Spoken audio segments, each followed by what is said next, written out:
Messiah come, waiting for the kingdom come. His name I find, His name I find, His name I find the peace I seek. His name I find, His name I find, His name I find the joy I seek.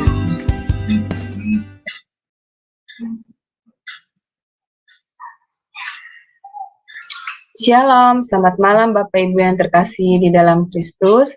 Selamat pagi bagi Bapak Ibu yang stay di Amerika dan selamat siang bagi Bapak Ibu yang stay di Jerman. Selamat bertemu kembali pada kelas pembelajaran firman Tuhan di Sema Adonai pada hari Jumat 16 Februari 2024. Yang malam ini kita akan membahas tentang materi Teologia Proper. Sudah masuk sesi ke-6 ya Bapak Ibu, dan temanya kali ini adalah pernyataan khusus yang sempurna. Dan yang menjadi narasumbernya seperti biasa adalah Pak Pendeta Daniel Palungan. Baik, sebelum kita memulai kelas pembelajaran kita, maka kita akan membukanya dengan berdoa terlebih dahulu yang akan dipimpin oleh Ibu Heni. Dipersilakan Ibu Heni. Ya, mari kita bersatu hati dalam doa. Bapa yang Maha Baik, kami sembah di dalam nama Tuhan Yesus. Kami datang padamu hari ini ya Bapa, kami berkumpul di Zoom Sema Adonai. Kami mau belajar akan kebenaran firman-Mu. Biarlah firman-Mu akan menerangi seluruh kerohanian kami ya Bapa. Bapa, kami minta agar Engkau memampukan kami untuk belajar, untuk mengerti, untuk menangkap isi hati-Mu ya Bapa. Melalui hamba-Mu Pendeta Daniel yang telah Engkau kirim ke tengah-tengah kami, urapilah dia Bapa, pakai dia lebih heran, lebih ajaib. Mampukan dia dengan tubuh yang kurang sehat saat ini Bapa, tapi dia mau melayani Engkau. Engkau memberikan dia kekuatan dan pulihkan keadaannya Bapa di dalam nama Yesus. Bapa, terima kasih untuk saat ini. Kami percaya Engkau juga memberkati setiap yang bertugas, baik Ibu Aling, Agus, Pak Frans, Tuhan, yang bergerak di belakang layar. Tuhan, Engkau semua akan menyertai kami, sehingga seluruh perangkat kami, internet kami, ada dalam pemeliharaan Tuhan.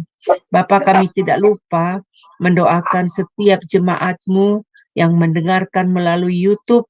Engkau juga memberkati mereka sama seperti Engkau memberkati kami. Terima kasih Bapa, di dalam nama Tuhan Yesus kami mengucap syukur. Haleluya. Amin. Amin. Baik, terima kasih Ibu Heni untuk doa pembukaannya. Baik Bapak Ibu sekalian, sebelum kita masuk pada kelas pembelajaran kita, maka terlebih dahulu kita akan melihat profil dari narasumber kami, Pak Pendeta Daniel Palungan.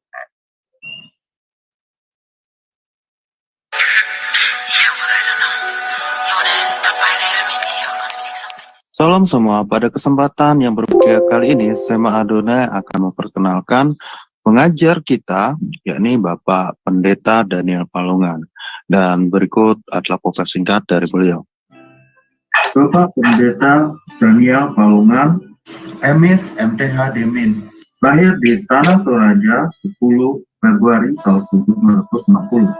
Pendidikan Teologi, PJAK Seminari Betel, Jakarta, mulai tahun 1981 hingga tahun 1984. FPTII Jakarta, Teologia, mulai dari tahun 1996 hingga tahun 2000. FPTII Jakarta, S2 Misiologi, dari mulai tahun 2000 hingga tahun 2002. FTT Antioquia, TCIST S2 Sistematik Teologi, dari mulai tahun 2001 hingga tahun 2003. FTT Berkat di Ministry tahun 2002 hingga tahun 2004. Pelayanan Gembala GBI Jemaat Sola Gracia Ciledug, Tangerang. Ketua Bidang Teologia GBI Wilayah 6 DPD Banten, mulai tahun 2015 hingga tahun 2023. pendiri dan Ketua NCT Shalom Nusantara mulai tahun 2001 hingga tahun 2013. Pendiri dan terlibat di divisi O sejak tahun 2021. Gembala di Sema Adonai Ibadah Online. Karya penulis buku Kingdom Speaker. Pedoman praktis menggali Alkitab.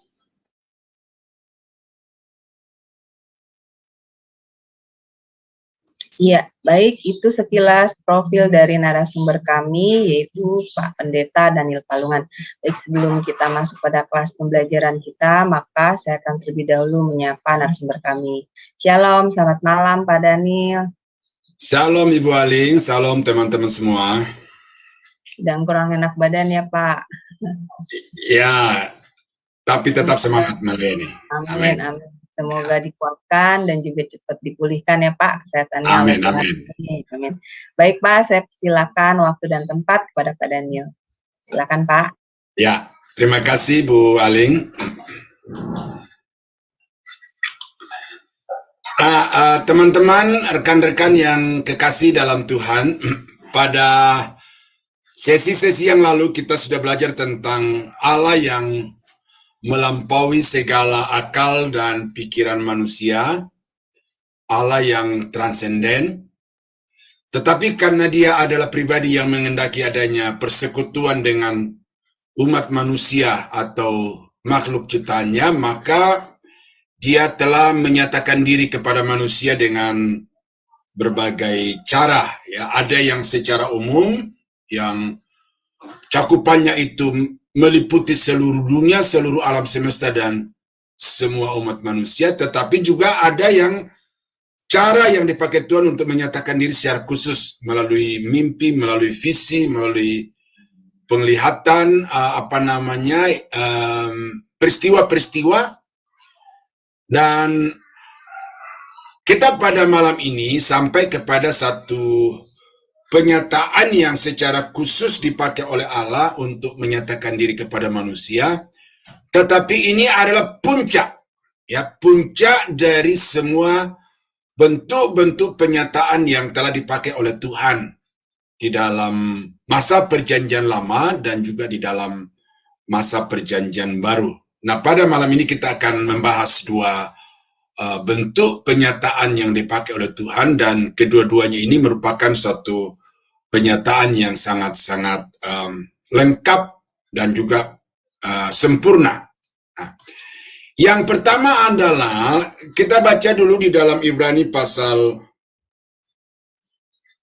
1 ayat 1 sampai 3 yang berkata demikian. Ibrani pasal 1 ayat 1 sampai ayat yang ketiga demikian. Setelah pada zaman dahulu Allah berulang kali dalam pelbagai cara berbicara kepada nenek moyang kita dengan perantaraan nabi-nabi, maka pada zaman akhir ini ia telah berbicara kepada kita dengan perantaraan anaknya yang telah ia tetapkan sebagai yang berhak menerima segala yang ada. Oleh dia Allah telah menjadikan alam semesta.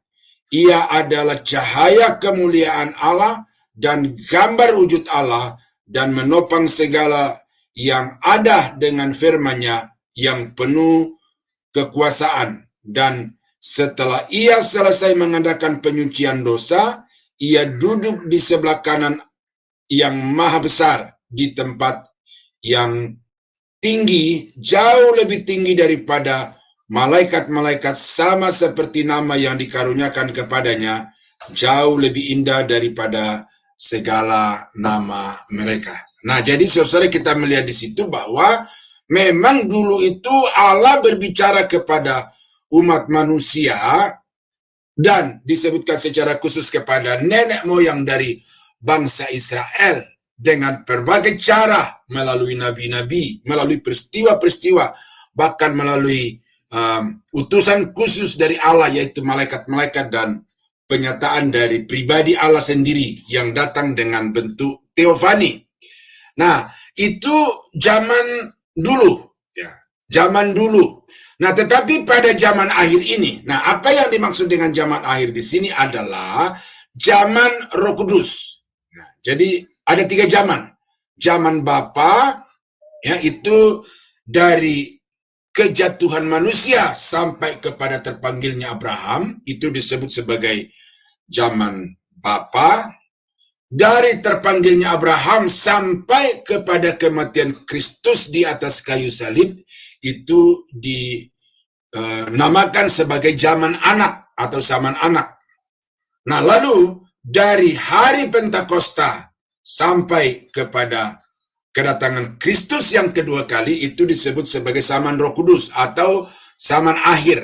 Nah, jadi zaman Bapa itu pertama, zaman anak itu zaman kedua, dan zaman Roh Kudus itu zaman ketiga atau zaman akhir. Nah, dikatakan bahwa pada zaman akhir ini Allah telah berbicara kepada manusia dengan perantaraan anaknya. Nah, jadi Allah menyatakan diri kepada manusia melalui Yesus Kristus yang tidak lain adalah anak tunggal Bapa. Kenapa dia disebut sebagai anak tunggal Bapa? Ada 2. Maksud yang pertama adalah, makna yang pertama adalah bahwa dia itu bukan ciptaan, dia tidak merupakan bagian dari ciptaan, tetapi dia lahir dari Allah. Artinya dia keluar dari diri Allah. Itu menandakan bahwa dia sehakikat dengan Bapa atau Yahweh. Nah, lalu sebagai anak artinya mengemban satu misi untuk menyelamatkan orang-orang berdosa, dibawa kembali kepada Bapa. Nah, jadi dia sebagai anak dalam arti dia datang ke tengah-tengah dunia ini untuk mengemban satu misi ilahi, menyelamatkan orang-orang yang berdosa untuk dibawa kembali kepada Bapa dan mendapatkan status kewarganegaraan sorgawi. Nah, jadi itu maksud daripada anak Allah, yaitu sebagai yang diutus ke tengah-tengah dunia ini untuk melaksanakan misi yang diembankan Bapa kepadanya, yaitu misi penyelamatan. Nah, tetapi dalam kaitannya dengan penyataan, maka kita akan melihat Yesus, ya, sang anak, sang penyelamat, dari keberadaannya sebagai penyataan.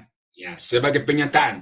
Bukan pernyataannya, penyataan. Ya, jadi Yesus sebagai alat penyataan, dan dia merupakan penyataan khusus yang sempurna, dan itu dikatakan di dalam Yohanes 1 ayat yang ke-18. Ya. Tidak seorang pun yang pernah melihat Allah, tetapi anak tunggal Allah yang ada di pangkuan Bapa, dialah yang menyatakannya, yang menyatakan atau yang memperlihatkan Bapa itu kepada manusia.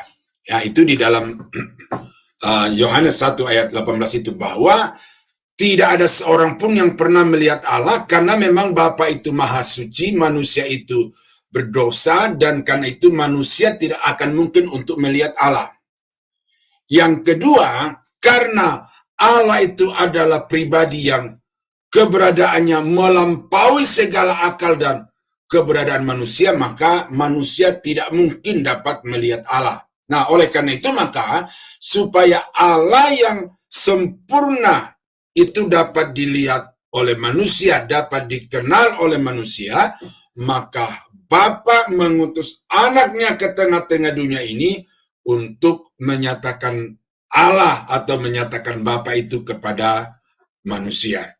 Nah, di dalam Yohanes pasal 14 ayat yang ke-7 sampai 11 dikatakan begini. Ya. Sekiranya kamu mengenal aku. Ya, ini adalah percakapan khusus antara Yesus dan murid-muridnya. Sekiranya kamu mengenal aku, pasti kamu juga mengenal Bapa-Ku. Sekarang ini kamu mengenal Dia, dan kamu telah melihat Dia. Jadi Allah yang tidak dapat dilihat dan tidak mungkin terlihat oleh manusia itu telah ada di hadapan manusia dan dapat dilihat, bahkan dapat disentuh oleh manusia, oleh karena dia telah datang ke dalam dunia di dalam wujud manusia melalui inkarnasi Yesus Kristus. Nah, kata Filipus kepadanya, Tuhan, tunjukkanlah Bapa itu kepada kami. Itu sudah cukup bagi kami. Kata Yesus kepadanya, telah sekian lama aku bersama-sama kamu, Filipus, namun engkau tidak mengenal aku. Barang siapa telah melihat aku, ia telah melihat Bapa. Bagaimana engkau berkata, tunjukkanlah Bapa itu kepada kami? Tidak percayakah engkau bahwa aku di dalam Bapa dan Bapa di dalam aku? Apa yang aku katakan kepadamu, tidak aku katakan dari diriku sendiri, tetapi Bapa yang diam di dalam aku, dialah yang melakukan pekerjaannya. Percayalah kepadaku bahwa aku di dalam Bapa dan Bapa di dalam aku, atau setidak-tidaknya percayalah karena pekerjaan-pekerjaan itu sendiri. Nah, jadi di sini kita melihat bahwa pada satu sisi Yesus mau memperkenalkan diri sini dalam ayat ini sebagai pribadi yang menyatu dengan Allah. Ya, dia dan Bapa itu sehakikat, setara, ya, dan dia adalah perwujudan atau penyataan Allah kepada manusia. Dan karena itu barang siapa yang telah melihat Yesus, dia telah melihat Bapa. Nah, jadi saudara, kita melihat di situ bagaimana secara tegas, tandas Yesus mengatakan bahwa dia adalah pribadi Allah yang datang ke dalam dunia ini untuk menyatakan Allah kepada manusia, dan melalui dirinya manusia dapat melihat Bapa itu secara nyata. Nah, di dalam Yohanes 3 ayat 2, apa yang Yesus nyatakan di situ kepada manusia? Ya. Ini pernyataan dari Nikodemus, ya. Ia datang pada waktu malam kepada Yesus dan berkata, Rabi atau guru, kami tahu bahwa engkau datang sebagai guru yang diutus Allah, sebab tidak ada seorang pun yang dapat mengadakan tanda-tanda yang engkau adakan itu jika Allah tidak menyertainya. Nah, jadi ini adalah satu pernyataan dari seorang guru atau pemuka bangsa Yahudi secara khusus di dalam bidang keagamaan, tetapi pada waktu itu dia masih diliputi keraguan tentang siapakah Yesus itu. Dari semua yang dia saksikan, bukti-bukti pelayanan Yesus yang disertai dengan kuasa, Nikodemus ini tahu bahwa orang ini bukan manusia biasa, tetapi dia adalah satu pribadi yang berbeda dengan manusia pada umumnya, dan karena itu satu-satunya yang dapat menjadi alasan bahwa dia berbeda dengan manusia yang lain adalah bahwa Allah menyertai dia. Ya, jadi kita melihat di situ bahwa semua pekerjaan-pekerjaan yang dilakukan oleh Yesus itu dapat menyatakan kepada manusia bahwa Allah yang disembah, yang dipercayai oleh manusia bangsa Israel itu khususnya, dan juga yang dinyatakan oleh Yesus melalui kehadirannya di tengah-tengah dunia ini adalah Allah yang mulia, Allah yang sanggup melakukan perkara-perkara yang melampaui kuasa dan kepandaian manusia. Nah, jadi saudara kekasih, itu adalah satu pengakuan dari seorang yang belum percaya kepada Yesus, tetapi kemudian dia dapat melihat bahwa Yesus ini adalah pribadi yang disertai dengan Allah dan menyatakan mujizat-mujizat dan hikmat Allah kepada kuasa Allah kepada umat manusia. Nah, di dalam Yohanes pasal 7 ayat yang ke-42 kita baca di situ, ya. Karena kitab suci mengatakan bahwa Mesias berasal dari keturunan Daud dari kampung Bethlehem, tempat Daud dahulu tinggal. Nah, jadi di dalam hal ini, saudara, Yesus itu adalah penyataan Allah yang datang ke dalam dunia ini sebagai Mesias yang dijanjikan itu, yang melalui dia orang-orang berdosa yang percaya kepadanya itu akan diselamatkan. Karena di sini dia diperkenalkan sebagai keturunan Daud. Nah, keturunan Daud itu bagi bangsa Israel adalah Mesias, adalah Allah yang menyatakan diri di dalam rupa manusia melalui keluarga Daud. Nah, jadi Yesus itu adalah Mesias yang datang ke dalam dunia ini untuk melaksanakan karya penyelamatan kepada orang-orang berdosa. Ya, dalam Yohanes 1 ayat yang ke-14 ini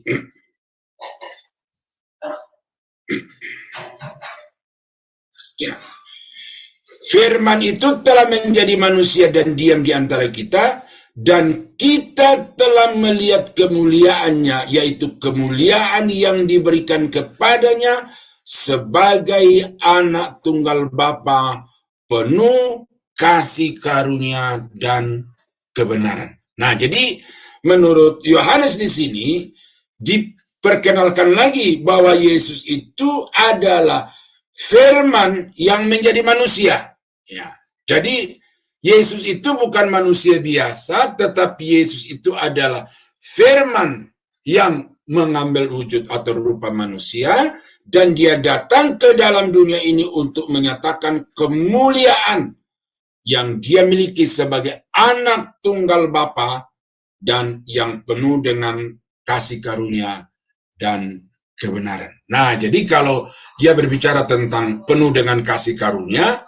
itu tidak lain adalah Allah itu sendiri. Penuh dengan kebenaran tidak lain adalah Allah itu sendiri, karena manusia pada hakikatnya telah jatuh ke dalam dosa, dan karena itu di dalam diri manusia tidak ada sesuatu pun yang benar yang dapat memperkenankan hidup berkenan kepada Allah. Ya, jadi itu beberapa catatan dari Injil Yohanes yang memperkenalkan siapa Yesus itu dan apa yang menjadi tugas utamanya sebagai anak tunggal Bapa yang diutus ke tengah-tengah dunia ini. Ya, dia menyatakan Bapa dan dia datang sebagai Mesias yang menyelamatkan orang-orang yang berdosa. Nah, di dalam 1 Yohanes 1 ayat 1 sampai 3, ya, ini Rasul Yohanes juga yang menulis ini. Nah, kesaksian Rasul tentang firman hidup. Apa yang telah ada sejak semula, yang telah kami dengar, yang telah kami lihat dengan mata kami, yang telah kami saksikan, dan yang telah kami raba dengan tangan kami tentang firman hidup, itulah yang kami tuliskan kepadamu. Nah, jadi apa isi daripada surat pertama Yohanes ini kepada jemaat-jemaat Tuhan adalah tentang satu pribadi yang sudah ada sejak semula, yang kemudian mereka dengar dari nabi-nabi perjanjian lama, yang kemudian mereka saksikan dengan mata, yang mereka raba dengan tangan mereka sendiri. Dikatakan bahwa itulah yang menjadi pokok tulisan, pokok pemberitaan dari Rasul Yohanes ini kepada jemaat-jemaat Tuhan. Hidup itu telah menyatakan, hidup itu telah dinyatakan, dan kami telah melihatnya, dan sekarang kami bersaksi dan memberitakan kepada kamu tentang hidup kekal yang ada bersama-sama dengan Bapa dan yang telah dinyatakan kepada kami. Ya, di sini kita melihat apa yang Yesus nyatakan kepada manusia menurut catatan Yohanes di sini adalah bahwa Yesus itu adalah pemberi hidup yang kekal. Ya, bahwa Yesus itu ada bersama-sama dengan Allah. Bahwa Yesus itu telah menyatakan diri sekaligus juga telah menyatakan Bapa kepada para rasul. Apa yang telah kami lihat dan yang telah kami dengar, itu kami beritakan kepada kamu juga, supaya kamu pun beroleh persekutuan dengan kami, dan persekutuan kami adalah persekutuan dengan Bapa dan dengan anaknya Yesus Kristus. Nah, jadi di sini apa yang Rasul Yohanes lihat, apa yang Rasul Yohanes dengar, dan apa yang Rasul Yohanes alami tentang Yesus, ya, tidak lain, salah satunya adalah bahwa Yesus itu adalah pribadi yang sudah ada bersama-sama dengan Bapa sejak semula, ya, di ayat yang pertama, sejak semula, dan dia datang ke dalam dunia ini untuk menyatakan diri kepada manusia, dan dengan dia maka manusia dapat memperoleh persekutuan dengan Bapa. Jadi Yesus Kristus datang ke dalam dunia ini untuk menyatakan hidup kekal bersama-sama dengan Allah. Nah, Yesus Kristus datang ke dalam dunia ini untuk menyatakan kasih Allah, ya, sebagai penyataan kasih Allah kepada orang-orang berdosa. Ya, ayat yang ke-8 dari Roma pasal 5. Ya. Akan tetapi Allah menunjukkan kasih-Nya kepada kita oleh karena Kristus telah mati untuk kita ketika kita masih berdosa. Nah, ini adalah pernyataan dari Rasul Paulus sebagai satu ungkapan keyakinan, kepercayaannya kepada Yesus yang telah datang ke dalam dunia ini dan melaksanakan karya penyelamatan yang sempurna itu. Maka Paulus di sini mengatakan bahwa Yesus itu adalah perwujudan kasih Allah, ya, manifestasi kasih Allah kepada manusia, ya, kasih yang sempurna, karena dia tidak memperhitungkan keadaan objek kasih itu, yaitu manusia.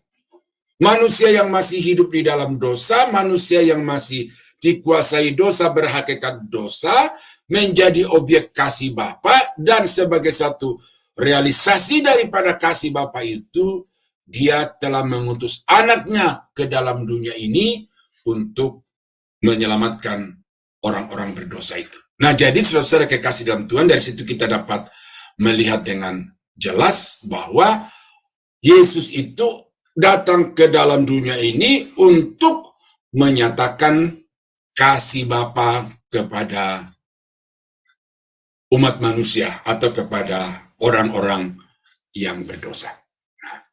Jadi ini kesimpulannya, Yesus telah membuktikan semuanya ini melalui baik cara hidup, ya, Yohanes 2 ayat 11, maupun pengajarannya, Matius 16 ayat yang ke-17. Ya. Kita lihat dua ayat ini dulu, ya. Bahwa Yesus itu datang ke dalam dunia ini bukan hanya sebagai manusia biasa, tetapi dia hadir di tengah-tengah dunia ini juga untuk menyatakan Allah kepada manusia. Ya, Yohanes 2 ayat yang ke-11. Saudara tahu cerita ini adalah kisah tentang perkawinan di Kana, ya, yang Yesus diundang di situ, dan ada sesuatu kejadian yang sangat-sangat memprihatinkan, kan ini akan menjadi cerita buruk, ya, kepada pemilik pesta itu karena air anggur mereka itu habis. Nah, ya, lalu kemudian Yesus menyuruh kepada pelayan-pelayan untuk mengisi tempayan-tempayan itu penuh dengan air, dan tidak berselang lama sesudah mereka disuruh untuk tuangkan air ke dalam tempayan-tempayan itu, mereka disuruh untuk membawanya kepada pemimpin pesta sebagai anggur, ya, bukan lagi sebagai air tetapi sebagai anggur. Dan untuk apa Yesus melakukan itu? Dikatakan di dalam Yohanes 2 ayat 11, hal itu dibuat Yesus di Kana yang di Galilea sebagai yang pertama dari tanda-tandanya, dari mujizat-mujizatnya, dan dengan itu ia telah menyatakan kemuliaannya dan murid-muridnya percaya kepadanya. Nah, kalau beberapa ayat di atas kita baca itu Yesus untuk menyatakan kemuliaan Allah kepada manusia, tetapi di dalam Yohanes 2 ayat 11 di sini, Yesus juga sedang mendemonstrasikan kuasa dan hakikat keilahiannya. Ya. Dia menjadikan air menjadi anggur. Nah, ini istilah yang sering kali sudah dengar adalah merubah air menjadi anggur. Ya. Ini saya sudah diskusi dengan beberapa guru dan dosen fisika di sekolah SMA dan juga di perguruan tinggi. Saya tanya, apakah memungkinkan air dalam waktu yang tertentu bisa berubah menjadi anggur? Baik yang dosen di perguruan tinggi maupun guru di SMA itu berkata kepada saya bahwa tidak akan pernah berubah rumus kimia yang ada di dalam air itu kemudian berubah menjadi rumus kimia yang ada di dalam anggur. Ya, air itu hanya berusaha berubah wujud dari cair menjadi gas atau dari cair menjadi padat. Nah, tetapi dia tidak pernah berubah rumus kimianya. Ya. H2O menjadi, kalau anggur itu apa ya? Ya itu ya. Ya. Tidak akan pernah berubah itu. Nah, jadi istilah merubah air menjadi anggur itu harus dipahami bahwa sebenarnya Yesus pada waktu itu dia hanya menjadikan air itu sebagai satu media ya untuk menciptakan keberadaan yang lain, yaitu anggur. Dan ini bukan anggur yang biasa, tetapi ini anggur yang terbaik. Itu pengakuan dari pemimpin pesta itu. Nah, tentu saudara yang tinggal di Eropa, yang tinggal di Amerika tahu ini. Untuk mendapatkan anggur yang terbaik itu harus melalui satu proses fermentasi yang tahunan, bahkan puluhan tahun. Saya menemukan di YouTube di Prancis itu ada seorang bapak yang menanam anggur di dalam bunkernya itu di bawah rumahnya itu, tetapi kemudian itu baru dibuka sesudah anaknya punya anak lagi. Jadi generasi ketiga dari yang menanam anggur di bunker itu dalam tong kayu itu, sesudah generasi ketiga yaitu cucunya dibuka, baru dikatakan itu anggur yang baik. Jadi melewati satu proses puluhan tahun, bapak ke anak, anak ke cucu. Nah, jadi bagaimana mungkin air itu yang secara saintifik menurut pakar-pakar dibilangnya bahwa tidak mungkin akan berubah air menjadi anggur. Oleh karena itu maka sebenarnya peristiwa di Kana ya, pesta perkawinan itu, Yesus sedang mendemonstrasikan keilahiannya yang mampu menciptakan dari tidak ada anggur menjadi ada anggur yang terbaik. Itu. Jadi itu sebabnya maka dikatakan di sini itu adalah tanda yang pertama untuk menyatakan kemuliaan keilahiannya. Jadi itu satu sisi Yesus sedang juga mendemonstrasikan dirinya sebagai Allah yang Maha Kuasa karena dia sanggup menciptakan dari tidak ada menjadi ada, ya. Nah, di dalam Matius 16 ayat yang ke-17 di situ kita melihat ada percakapan antara Yesus dengan murid-muridnya, lalu kemudian Simon Petrus memberikan satu jawaban bahwa engkau adalah Mesias, anak Allah yang hidup. Nah, jadi sebagai seorang guru di sini setelah melalui satu proses pengajaran ya secara teori, secara visualisasi dan juga secara praktek, maka pada satu momen Yesus melakukan satu evaluasi terhadap murid-muridnya dengan bertanya, menurut kata orang siapakah aku ini? Lalu berbagai jawaban yang muncul. Lalu pertanyaan untuk menanyakan pendapat orang sekarang dialihkan. Apa katamu? Ya, apa katamu? Nah, lalu Petrus menjawab, engkau adalah Mesias, anak Allah yang hidup. Nah, lalu kemudian muncul ayat yang ke-17, dikatakan, kata Yesus kepadanya, berbahagialah engkau Simon bin Yunus, sebab bukan manusia yang menyatakan itu kepadamu, melainkan Bapa-Ku yang di surga. Nah, jadi kalau kita melihat proses interaksi antara Yesus dan murid-muridnya itu, maka itu adalah satu proses pembelajaran. Proses pembelajaran. Dan dengan pengajaran yang didemonstrasikan oleh Yesus kepada murid-muridnya itu, sampailah murid-muridnya itu pada satu level pengetahuan bahwa Yesus itu adalah Tuhan, adalah Mesias yang diutus ke tengah-tengah dunia ini untuk menyelamatkan manusia. Nah, lalu Yesus memberikan satu pernyataan bahwa kalau engkau bisa sampai kepada satu kepercayaan dan pernyataan seperti itu, maka itu sebenarnya bukan dari manusia, tetapi itu dari Tuhan. Nah, jadi di situ kita bisa melihat, saudara, bahwa Yesus itu dengan dirinya, dengan pengajarannya, dia telah menyatakan siapa Allah itu kepada manusia. Nah, karena itu Paulus berkata bahwa di dalam Yesus itu berdiam seluruh kepenuhan Allah. Paulus menyatakan di situ bahwa Yesus itu pada hakikatnya adalah manusia, tetapi di dalam diri Yesus yang adalah manusia itu juga berdiam secara penuh, kepenuhan Allah itu secara penuh. Semua sifat-sifat Allah, semua keberadaan Allah ada di dalam Yesus Kristus. Karena itu para teolog menyatakan bahwa Yesus Kristus itu adalah penyataan Allah yang sempurna kepada umat manusia. Jadi itu tidak bisa diragukan lagi, karena itu memang satu fakta yang terbukti di dalam Alkitab.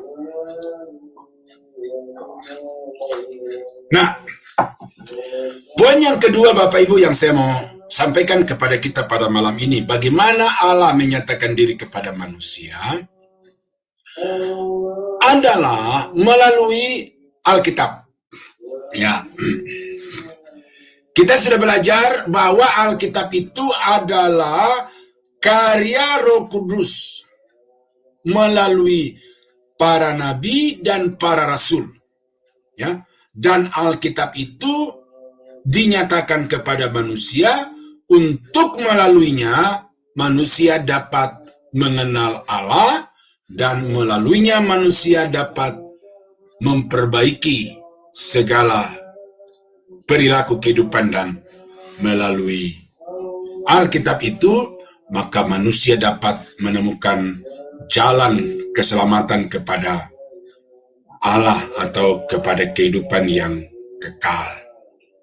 Di dalam 2 Petrus pasal 1 ayat 20-21 jelas di situ bahwa baik nabi ataupun para rasul itu bisa bernubuat atau menyatakan kebenaran firman itu oleh karena didorong oleh Roh Kudus. Nah, karena itu maka di dalam doktrin tentang Allah, semua teolog-teolog juga sepakat bahwa Alkitab itu bukan buku biasa, tetapi Alkitab itu adalah alat di mana melaluinya Allah dapat menyatakan diri kepada manusia. Alkitab menyatakan hakikat Allah dan atribut-atributnya. Atribut-atributnya di sini sifat-sifatnya. Alkitab menyatakan rencana dan kehendak Allah bagi seluruh umat manusia dan bagi alam semesta. Alkitab menyatakan tentang karya Allah, penciptaan alam semesta, dan juga penyelamatan Allah itu dinyatakan di dalam Alkitab. Karya penyelamatan Allah atas orang-orang berdosa. Alkitab menyatakan tentang bagaimana Allah tidak pernah kompromi dengan dosa. Dia akan menghukum dosa, tetapi dia mengasihani orang-orang yang berdosa. Nah, itu pernyataan-pernyataan singkat yang menyimpulkan secara umum tentang peranan Alkitab yang menyatakan Allah kepada manusia. Nah, memang kalau kita baca Alkitab, saudara-saudara, jelas dari dalam Alkitab bahwa tidak semua tentang Allah, tidak semua tentang karya Allah itu dinyatakan oleh Alkitab atau ditulis di dalam Alkitab. Ya, ada hal-hal yang sudah dinyatakan, tetapi ada hal-hal yang belum dinyatakan. Ada hal-hal yang sudah dikerjakan oleh Allah di tengah-tengah dunia ini, diperlihatkan kepada manusia, tetapi tidak semuanya tertulis di dalam Alkitab. Nah, tetapi itu tidak berarti bahwa Alkitab itu kurang. Ya. Itu tidak berarti bahwa Alkitab itu tidak cukup. Ya. Karena semua juga teolog-teolog dari zaman dulu sampai sekarang, dan saya harap sampai di masa yang akan datang, bahwa Alkitab itu cukup, ya, cukup untuk menyatakan Allah, baik pribadinya, sifat-sifatnya, maupun juga rencana-rencana dan karya-karyanya kepada manusia. Jadi cukup Alkitab itu untuk memperkenalkan Allah kepada manusia. Nah, kita buka beberapa ayat, Bapak Ibu, ya. Di dalam Ulangan pasal 29 ayat yang ke-29. Ya.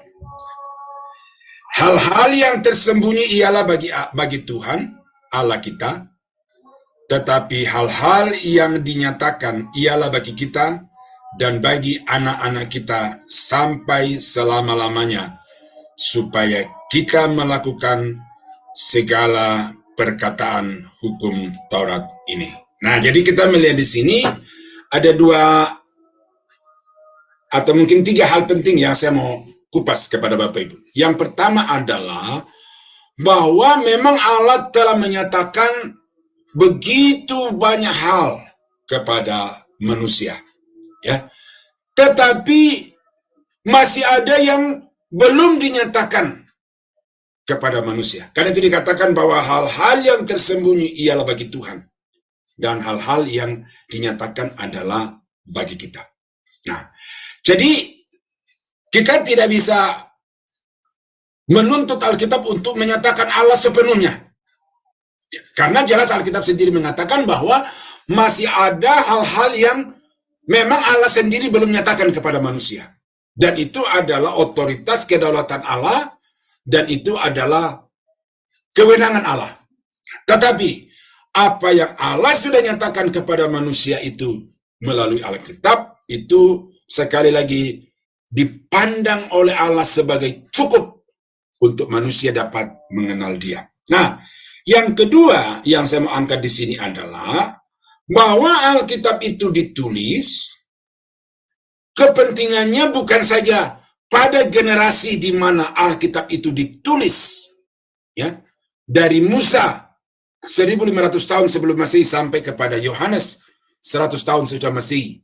Bukan hanya pada manusia yang hidup di kurun waktu 1600 tahun itu, tetapi kepentingan daripada Alkitab itu ditulis adalah untuk anak-anak kita sampai selama-lamanya. Nah, jadi karena itu saudara, di dalam buku tafsir yang saya baca tadi itu, bahwa memang banyak hal yang dilakukan oleh Yesus dan itu tidak semuanya ditulis dalam Alkitab, tetapi apa yang tidak ditulis itu adalah untuk orang-orang yang ada pada masa itu, dan yang tertulis di dalam Alkitab itu adalah untuk orang-orang yang hidup sesudah peristiwa-peristiwa itu terjadi, atau setidak-tidaknya sampai pada air hidup dari Tuhan Yesus. Nah, itu ya, makanya saya baca di Yohanes pasal 20 begini. Untuk membuktikan dari apa yang saya sudah uraikan kepada Bapak Ibu. Ya, Yohanes pasal 20 ayat yang ke-30 sampai 31. Memang masih banyak tanda-tanda lain yang dibuat Yesus di depan mata murid-muridnya yang tidak tercatat dalam kitab ini. Tidak tercatat dalam kitab ini secara sempit itu bisa secara khusus di dalam Injil Yohanes. Tetapi bisa juga secara keseluruhan Injil-Injil, baik Matius, Markus, Lukas, dan Yahya. Ya, tidak semua hal-hal yang dilakukan oleh Yesus itu tertulis di dalam Injil itu. Ya, tetapi semua yang tercantum di sini, artinya yang tertulis di dalam Injil Yohanes, di dalam keempat Injil atau di dalam seluruh Alkitab, telah dicatat supaya kamu percaya bahwa Yesuslah Mesias Anak Allah, dan supaya kamu oleh imanmu memperoleh hidup dalam namanya. Nah, jadi itu jelas Alkitab di sini mengatakan bahwa tidak semua kisah-kisah yang dilakukan oleh Yesus itu ditulis. Ya. Tetapi apa yang telah tertulis dalam hal ini itu cukup untuk dapat menjadi alasan atau pembuktian bahwa Yesus itu adalah Mesias, Sang Juru Selamat, bahwa Yesus itu adalah Anak Allah atau Allah itu sendiri. Dan melalui tulisan itu, oleh imanmu, kamu percaya di dalam namanya. Nah, itu apa yang dinyatakan oleh Yohanes di sini. Oh ya, satu hal yang saya lupa di dalam Ulangan pasal 29 itu, hal yang ketiga yang mengapa Alkitab itu ditulis adalah supaya melalui tulisan itu kita mengerti hukum-hukum mana yang benar, mana yang salah, dan kita dapat berpegang teguh kepada apa yang tertulis di dalam Alkitab itu. Nah, jadi Injil Yohanes dan Ulangan jelas mengatakan bahwa ada hal-hal yang tidak tertulis di dalam Alkitab, ya. Tetapi yang tertulis ini sudah cukup untuk manusia bisa mengenal Allah, mengenal Yesus, dan mengenal jalan keselamatan. Nah, di dalam Yohanes pasal 21 ayat yang ke-25, ya, masih banyak hal-hal lain lagi yang diperbuat oleh Yesus. Ya. Tetapi jikalau semuanya itu harus dituliskan satu persatu, maka agaknya dunia ini tidak dapat memuat semua kitab yang harus ditulis itu.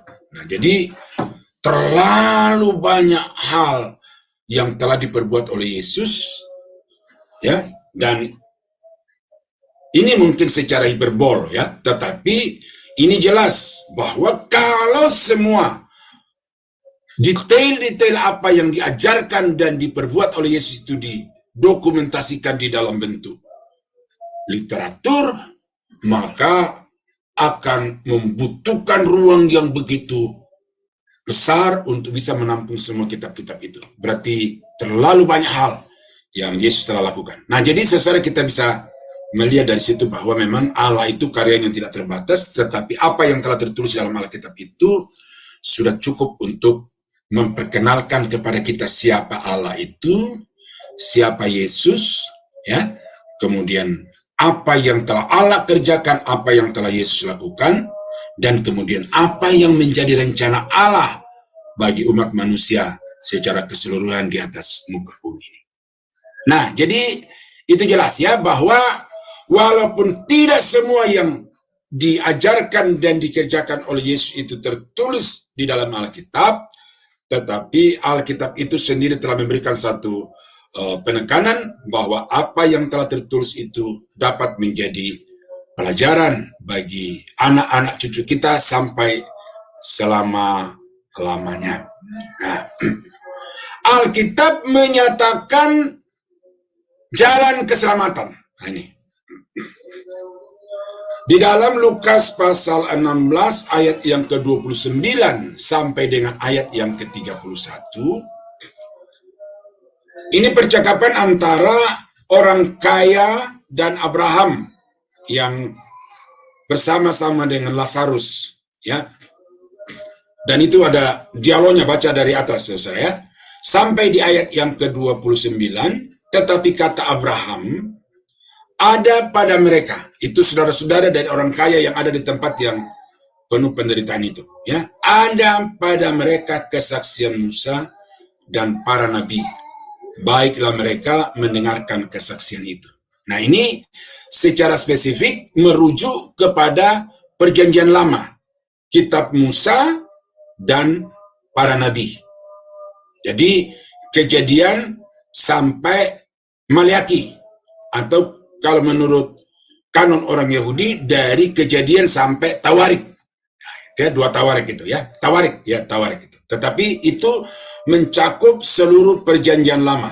Dan Abraham berkata, baiklah mereka mendengarkan atau percaya kepada kesaksian Musa dan para nabi itu tentang bagaimana caranya masuk ke dalam tempat yang penuh dengan kesenangan ini dan lepas dari tempat yang penuh dengan penderitaan itu. Nah, jawab orang itu, tidak, Bapak Abraham. Tetapi jika ada seorang yang datang dari antara orang mati kepada mereka, mereka akan bertobat. Nah, sekali lagi kata Abraham, ya, kata Abraham kepadanya, jika mereka tidak mendengarkan kesaksian Musa dan para nabi, ya, jika mereka tidak mempercaya kepada apa yang dikatakan oleh kitab suci perjanjian lama, mereka tidak juga akan mau diyakinkan sekalipun oleh seorang yang bangkit dari antara orang mati. Nah, apa yang menjadi penekanan Abraham di sini, saudara, adalah bahwa Alkitab itu secara khusus di dalam teks ini perjanjian lama itu cukup menyatakan kepada manusia jalan keselamatan kembali kepada Allah. Dan siapa yang menetapkan jalan keselamatan itu adalah Allah sendiri.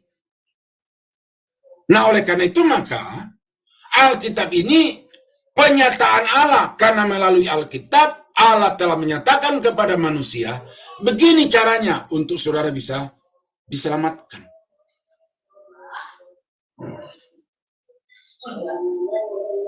Oh, ini saya tulis ini, bukan Lukas 24 ya, tetapi Lukas 16.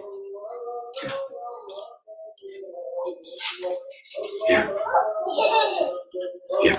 Jadi Alkitab itu cukup, Bapak Ibu, ya. Nah, di dalam surat Rasul Paulus juga dinyatakan begini.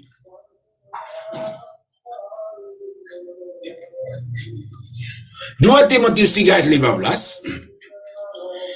Ingatlah juga bahwa dari kecil engkau sudah mengenal kitab suci yang dapat memberi hikmat kepadamu dan menuntun engkau kepada keselamatan oleh iman kepada Yesus Kristus. Nah, karena ada dan di situ yang mensejajarkan antara hikmat dan keselamatan, saya bisa baca begini. Ingatlah juga bahwa dari kecil engkau sudah mengenal kitab suci yang dapat menuntun engkau kepada keselamatan oleh iman kepada Yesus Kristus. Jadi tegas bahwa kitab suci itu tidak bisa dikecilkan peranannya di dalam keselamatan orang-orang berdosa, karena ini merupakan ketetapan Allah, merupakan petunjuk Allah yang sudah jelas bahwa manusia itu dapat memperoleh keselamatan kalau percaya kepada apa yang dikatakan kitab suci. Nah, jadi dengan jelas di sini bahwa Alkitab itu menyatakan rencana Allah kepada orang-orang berdosa. Maka itu sebabnya Alkitab itu dapat disebut sebagai wujud atau bentuk penyataan Allah kepada manusia.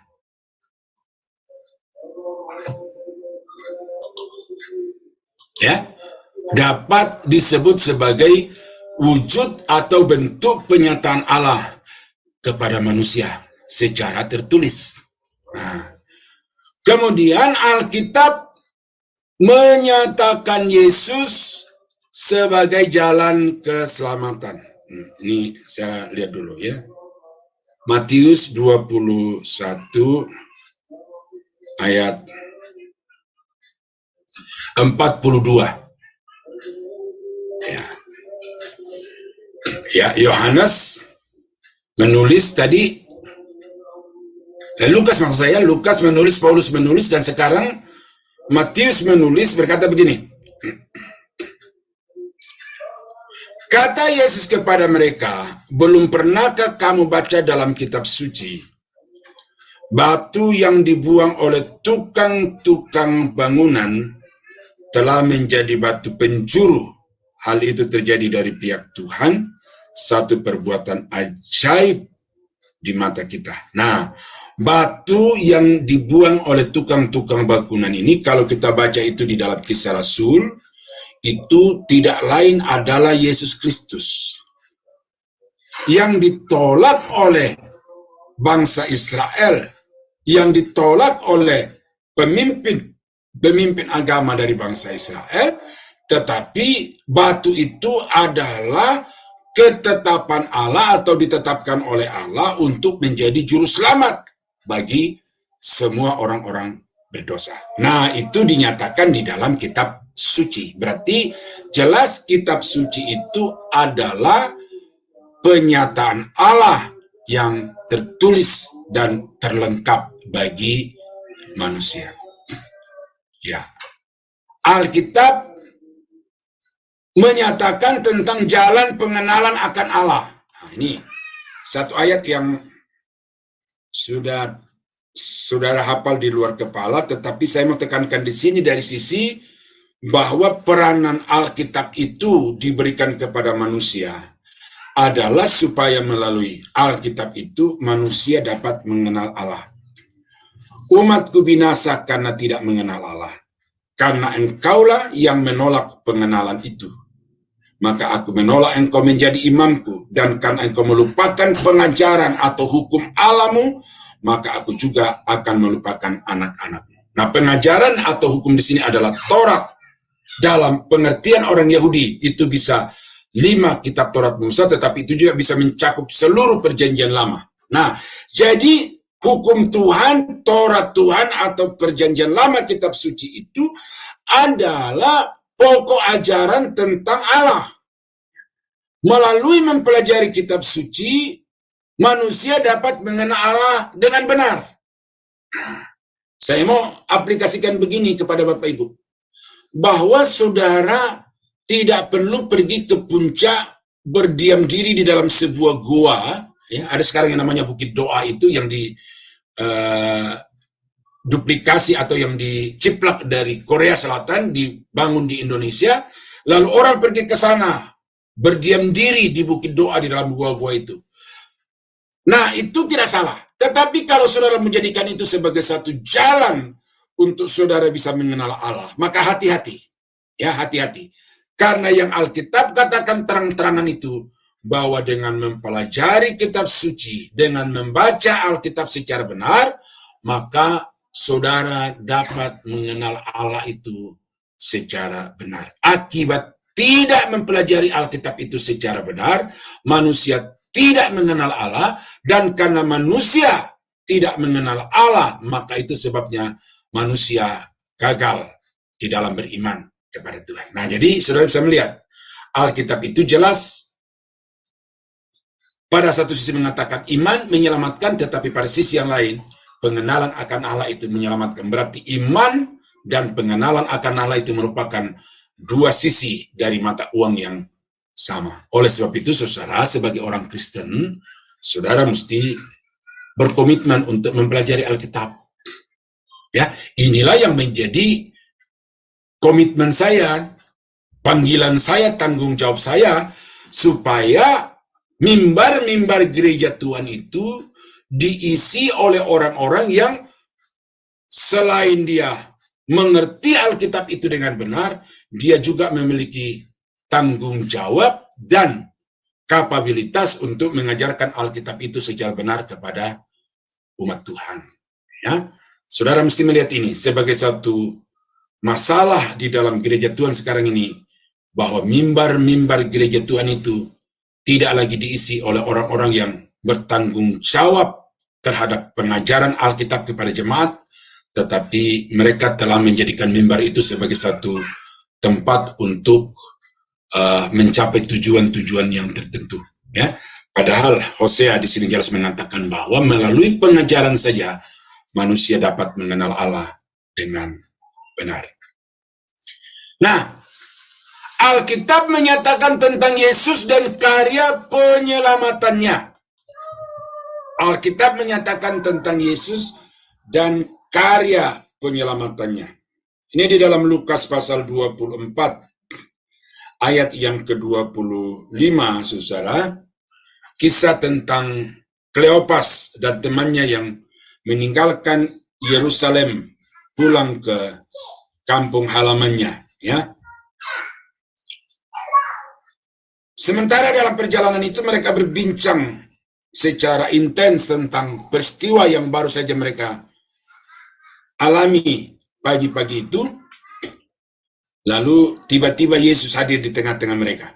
Nah, ayat 25, lalu ia atau Yesus berkata kepada mereka, "Hai kamu orang bodoh, betapa lambannya hatimu sehingga kamu tidak percaya segala sesuatu yang telah dikatakan para nabi, yang telah dinubuatkan para nabi, yang telah ditulis oleh para nabi. Kamu itu orang bodoh karena kamu tidak mau percaya kepada apa yang telah ditulis oleh para nabi itu. Bukankah Mesias harus menderita semuanya itu untuk masuk ke dalam kemuliaannya?" Jadi proses atau peristiwa kematian, penguburan, dan kebangkitan Yesus itu bukan sesuatu yang tanpa maksud, itu sesuatu yang sudah ditetapkan sebelumnya, dan itu harus dilalui oleh Yesus, supaya melalui itu dia masuk ke dalam kemuliaannya yang kekal dan mencapai tujuan kedatangannya ke tengah-tengah dunia ini. Nah, lalu ayat yang ke-27.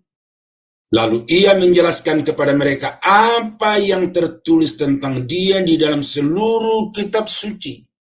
Nah, seluruh kitab suci di sini adalah perjanjian lama. Karena pada waktu itu perjanjian baru belum tertulis. Nah, jadi perjanjian lama itu penuh dengan kisah, penuh dengan pengajaran tentang Yesus. Ya. Lalu ia menjelaskan kepada mereka apa yang tertulis tentang dia dalam seluruh kitab suci, mulai dari kitab-kitab Musa dan segala kitab nabi-nabi. Ya, yang Abraham katakan dalam Lukas 16 itu kesaksian Musa dan kesaksian nabi-nabi. Di sini Yesus mengatakan mulai dari kitab-kitab Musa sampai kepada kitab nabi-nabi. Nah, jadi perjanjian lama itu adalah pengajaran yang mengisahkan tentang Yesus sebagai Allah yang diutus ke dalam dunia ini, atau yang datang ke dalam dunia ini menjadi manusia dan kemudian mati di atas kayu salib. Semua itu adalah jalan yang harus ditempuh untuk dapat mencapai tujuan penyelamatan Allah bagi umat manusia. Nah, jadi dengan demikian Bapak Ibu, perjanjian lama itu Yesus pokok pemberitaannya, ya.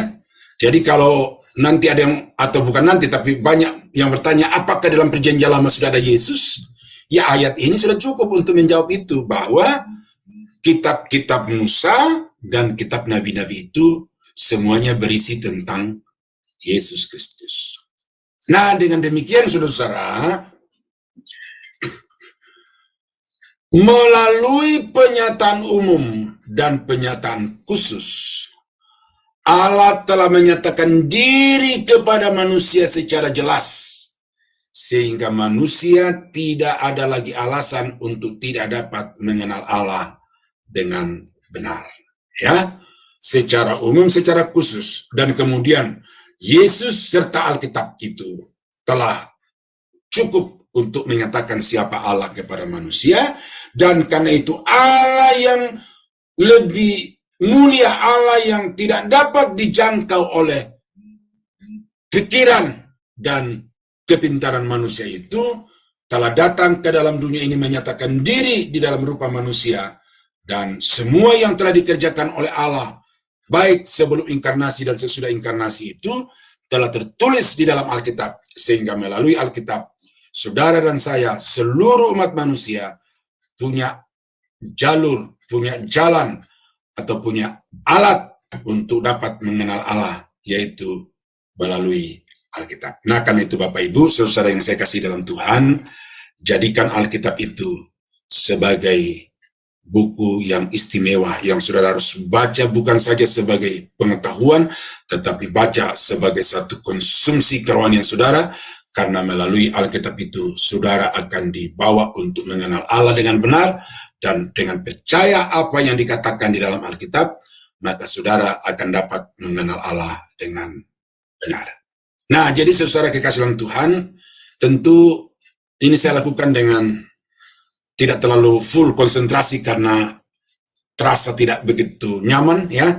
Tetapi saya telah melakukan ini kepada saudara karena panggilan dan karena merasa tanggung jawab, dan saya harap apa yang saya lakukan pada malam ini dengan segenap kekuatan di dalam segala kelemahan itu, saya harap saudara dapat meresponnya dengan menjadikan Alkitab itu sebagai satu kesukaan di dalam membaca dan dalam mempelajari, sehingga saudara akan semakin bertumbuh di dalam kedewasaan iman saudara. Terpujilah nama Tuhan. Saya kembalikan kepada Ibu Aling.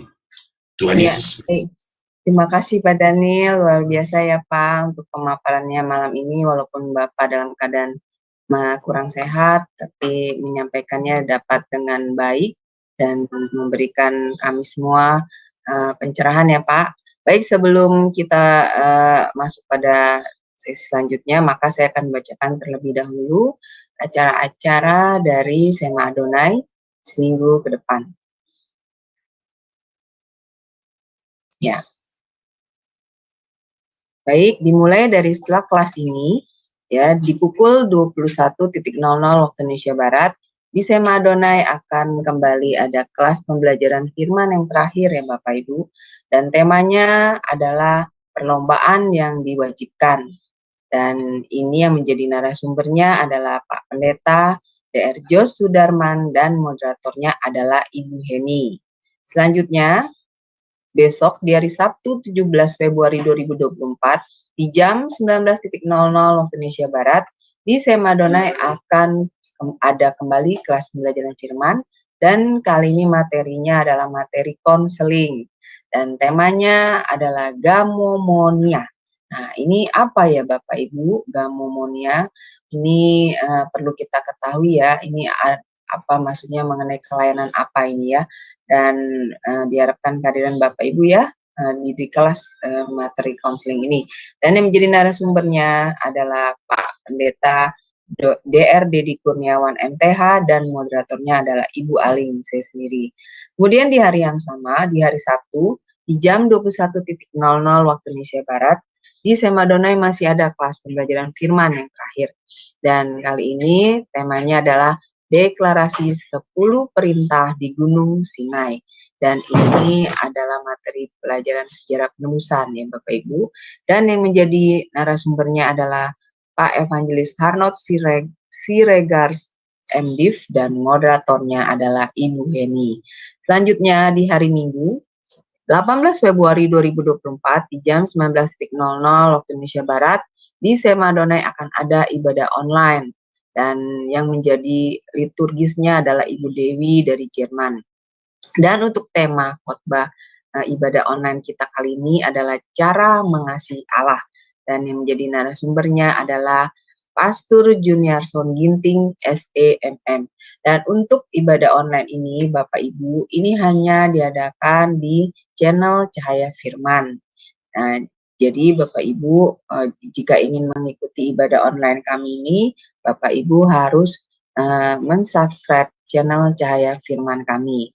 Nah, untuk ini seperti ini ya Bapak Ibu, ini adalah pemberitahuan mengenai channel Cahaya Firman kami. Jadi channel kami yang terdahulu sudah ganti nama dengan channel Cahaya Firman. Nah, jadi bagi Bapak Ibu yang belum mensubscribe channel Cahaya Firman, tolong mensubscribe channel YouTube baru kami. Dan sehingga Bapak Ibu bisa mengikuti keseluruhan acara yang tidak ada di channel-channel yang lain kecuali di channel Cahaya Firman. Dan untuk ini renungan pagi Sema Adonai ini diadakan setiap hari dari Senin sampai dengan Sabtu dimulai dari jam 5.30 pagi dan dilayani oleh hamba-hamba Tuhan yang sangat memberkati. Nah, jadi Bapak Ibu untuk ibadah online, lalu kemudian renungan pagi Sema Adonai, dan juga renungan pagi dari Bapak Gembala kami sendiri, Pak Daniel, yang diadakan 1 kali dalam seminggu, semua itu hanya ada di dalam channel Cahaya Firman. Tidak ada di channel-channel yang lain ya Bapak Ibu. Jadi bagi Bapak Ibu yang belum mensubscribe channel baru kami Cahaya Firman, harap tolong mensubscribe-nya dan juga bantu men-share-nya kepada yang lain ya Bapak Ibu, sehingga semakin banyak orang yang bisa mengikuti keseluruhan acara-acara Sema Adonai juga, membantu channel kami juga semakin berkembang dan menjadi berkat lagi bagi banyak orang. Jadi terima kasih Bapak Ibu atas perhatiannya. Mari sekarang kita masuk pada sesi tanya jawab, sesi diskusi ya, tanya jawab. Baik, Pak Daniel, terima kasih untuk pemaparan materinya. Tapi karena Pak Daniel sedang kurang enak badan, jadi hanya sebentar ya Pak, kita masuk pada sesi ini ya. Ya Pak Daniel, jadi mengenai materi malam ini bagus sekali ya Pak, bahwa kita bisa mengenal Allah kita itu lewat penyataan khusus dan umum ya, penyataan yang melalui Alkitab ini adalah penyataan khusus berarti ya Pak Daniel ya. Dan yang saya mau tanyakan Pak, mengapa bisa ada pemahaman yang berbeda ya Pak? Kalau kita memang belajar dari Alkitab tentang mengenal Allah kita dan juga karya keselamatan Yesus, tapi kenapa bisa ada banyak pemahaman-pemahaman yang berbeda Pak, yang beredar sekarang ini tentang Allah kita, lalu tentang pengertian Yesus Kristus itu kenapa ya Pak Daniel bisa terjadi demikian? Padahal kan panutannya sudah ada dari buku Alkitab kita. Ya, silakan Pak Daniel. Oke, terima kasih Bu Aling. Ya, di dalam mempelajari Alkitab itu ada 2 metode yang diperkenalkan dan tentu salah satunya adalah benar, salah satunya adalah salah. Metode yang pertama itu adalah metode deduktif, ya. Yaitu metode yang berawal dari kesimpulan-kesimpulan, baru dengan dasar kesimpulan itu baru melakukan satu pengamatan detail-detail. Nah, tetapi karena dia sudah beranjak dari satu kesimpulan yang ada di dalam pikiran dan di dalam keyakinannya, maka tujuan untuk melakukan satu pengamatan fakta itu hanya untuk mencari pembenaran terhadap apa yang sudah disimpulkan di dalam pikirannya. Nah, jadi karena itu hipotesa tentang oneness, Dwitunggal dan Tritunggal.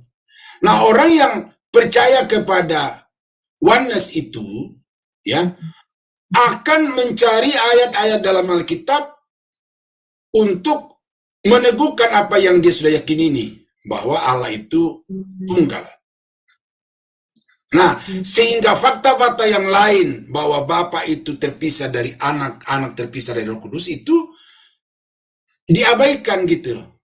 Nah, itu namanya metode deduktif. Sementara kalau metode induktif itu tidak boleh dia menyimpulkan dalam dirinya lebih dulu, tetapi dia kumpulkan dulu semua data-data, fakta-fakta, ayat-ayat dari dalam Alkitab yang berbicara tentang pokok yang sedang diamati itu, lalu semua data-data fakta-fakta ini dikelola atau diolah berdasarkan dengan metode penelitian itu ya, Bapak Ibu yang berasal dari latar belakang pendidikan sekuler tentu tahu apa itu namanya metode penelitian itu. Kita kumpulkan semua data-data, dengan data-data itu kemudian kita analisis, kemudian kita klasifikasi, lalu kemudian berdasarkan data-data itu kita mengambil satu kesimpulan. Nah, itu yang namanya metode induktif. Nah, apa yang membuat perbedaan hasil pembelajaran terhadap Alkitab itu? Ada yang melakukan satu penelitian secara deduktif atau eisegesis, sementara ada yang melakukan satu penelitian secara induktif, ya secara induktif lalu eksegesis. Nah ini, jadi itu yang secara pasti dan secara garis besar itu yang membuat pembedaan itu, karena metode pendekatan terhadap Alkitab itu yang berbeda-beda. Nah, lalu ada lagi, kalau nanti kita belajar tentang penafsiran itu, ada yang namanya penafsiran dogmatis, penafsiran alegori, penafsiran rasionalistis itu. Tapi nanti itu di pelajaran berikut kita akan membahas itu, dan itulah yang membuat kenapa hasil-hasil dari berbagai sekolah tinggi teologi itu berbeda-beda satu dengan yang lain, oleh karena memang masing-masing sekolah teologi itu mengikuti apa yang dianut oleh pendirinya. Makanya saya katakan itu banyak sarjana-sarjana yang sebenarnya sarjana diktat. Ya, sarjana diktat. Jadi apa diktat yang sudah dikarang oleh pendiri sekolahnya itu dibawa turun-temurun dan mungkin sampai akan datang. Tidak pernah ada satu kemauan dan inisiatif dari mahasiswa-mahasiswa itu untuk melakukan satu kajian secara saintifik, ya, secara mandiri, terbebas dari pengaruh-pengaruh pendidikan sebelumnya itu, paham teologi sebelumnya itu. Dan itu yang membuat secara regeneratif itu, secara berlanjut itu, pengajaran-pengajaran itu, karena tidak pernah ada inisiatif dari setiap mahasiswa itu untuk melakukan satu penelitian. Ya, saya bersyukur saya mewakili diktat, mewakili judul-judul buku dari dosen-dosen saya, tetapi Bapak Ibu bisa melihat di dalam bagaimana saya paparkan kepada Bapak Ibu itu bukan berdasarkan kutipan-kutipan, tetapi berdasarkan data-data dari dalam Alkitab. Nah, jadi metode saya adalah metode induktif. Saya kaji setiap ayat-ayat Alkitab, lalu dengan data-data itu saya mengambil satu kesimpulan. Nah, jadi saya kira itu Bu Alig yang saya sampaikan. Mengapa pendeta A berbeda dengan pendeta B? Karena metode pendeta A dengan metode pendeta B itu berbeda di dalam mendekati Alkitab. Oke. Betul sekali. Wah, luar biasa ya Pak Daniel. Terima kasih untuk pencerahannya, bisa memberikan satu wawasan yang baru, juga paradigma yang baru ya pada Bapak Ibu sekalian, bahwa Alkitab sudah menjelaskannya sebenarnya ya Pak ya. Jadi balik lagi ya harus berdasarkan Alkitab. Ya benar ya Pak ya. Ya. Jadi bukan menyimpulkan dengan pemikiran sendiri, tapi kita harus mengkaji lagi ya Pak. Dari sebenarnya sudah disediakan di dalam Alkitab itu sendiri ayat-ayatnya untuk memperteguh ya Pak ya apa yang dinyatakan mengenai Allah, mengenai keselamatan rancangannya. Ya baik, Pak Daniel terima kasih karena Pak Daniel juga sudah karena tidak enak badan, jadi kita tutup ya Pak kelas kita. Okay. Bapak bisa closing statement, lalu pimpin doa berkat bagi kami. Terima kasih. Iya, puji Tuhan ya. Tolong didoakan Ibu, Bapak, ya kaki saya kayak es nih terasa, lalu kulit saya kayak kulit kodok itu yang meriang-meriang itu. Tetapi karena ini satu panggilan hati, saya selama masih bisa saya akan melakukan. Nah, jadi apa yang kita pelajari tentang penyataan itu, Bapak Ibu, ya, sudah sungguh bahwa Tuhan itu melakukan segala cara, menempuh segala jalan untuk memperkenalkan diri kepada manusia. Satu tujuannya adalah supaya manusia ciptaannya yang telah jatuh dalam dosa itu dapat kembali dengan iman kepada Tuhan dan bertumbuh secara bertahap di dalam pengenalannya akan Allah secara benar. Dan apa panduannya? Panduannya itu adalah Alkitab. Dan itu sebabnya Bapak Ibu, saya harapkan jangan menempatkan manusia lebih tinggi daripada Alkitab, tetapi tempatkan semua manusia, termasuk saya dan guru-guru besar saya itu di bawah otoritas Alkitab, karena manusia bisa salah, tetapi Alkitab tidak mungkin salah. Dan Yesus yang kita pelajari pada hari ini adalah tokoh, adalah sosok yang sempurna, dan karena itu Jadikan Yesus sebagai Tuhan dan Juru Selamat. Dengan demikian tujuan penyataan itu dapat terwujud di dalam kehidupan saudara sekalian. Ya Tuhan, mari kita tunduk kepala, kita berdoa. Bapa, terima kasih untuk malam ini kami boleh belajar bersama-sama tentang puncak dari penyataan Allah kepada manusia, yaitu Yesus dan Alkitab.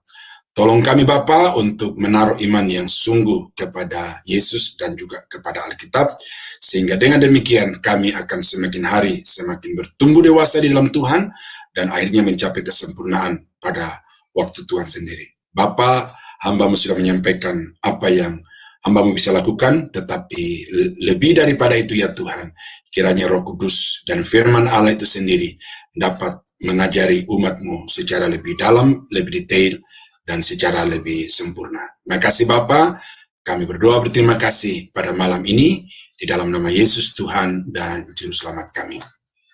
Saudara-saudara sidang jemaat dan hamba-hamba Tuhan yang terkasih, kiranya anugerah dari Allah Bapa di dalam surga, damai sejahtera dari Tuhan kita Yesus Kristus, serta persekutuan kuat kuasa Roh Kudus, kiranya menyertai kita sekalian, dari sekarang sampai selama-lamanya.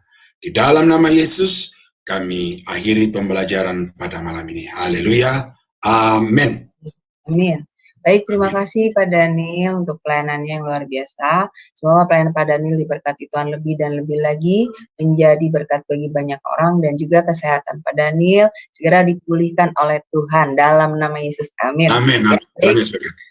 Ya, amin. Baik Bapak Ibu sekalian, setelah kelas ini masih ada kelas lanjutan, itu kelas Pak ini ya, siapa Pak Widi ya Pak. Nah, baik Bapak Ibu tetap stay ya bersama dengan kami untuk mengikuti kelas selanjutnya. Baik, terima kasih Bapak Ibu, Tuhan berkati. Shalom, shalom, shalom.